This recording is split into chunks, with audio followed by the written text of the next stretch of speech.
Okay, so this one over here, we're going to have a phase change now included in this thing. But we'll get the easy ones out of the way first. So we know that, probably should have had a D in there, but the middle ground is going to be 0, it goes along the bottom there. And our amplitude is 3. And if we didn't know it, we could say that that's because it's 3 minus minus 3 divided by 3, or the average in 3 and minus 3 is 0. Now the phase change, so we know that sine graphs start at 0. So that's going to be the starting point of the sine graph, right?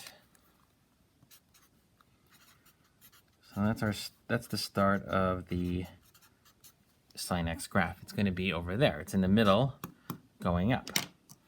So we could see that the graph has been moved 40 to the right. So the equation would be f of x equals 3 sine of x minus 40. Okay, but how do we know it's a sine graph? It could also be a cosine graph. And cosine graphs start at the top. So that's the start of the cosine graph. And so the equation for that one would be, here, maybe I'll use a different letter to distinguish it. We'll say it's g of x. So maybe it's a cosine graph.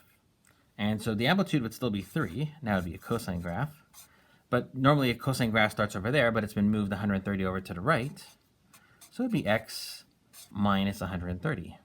And the reality is that both of these are possible equations. These equations are actually identical.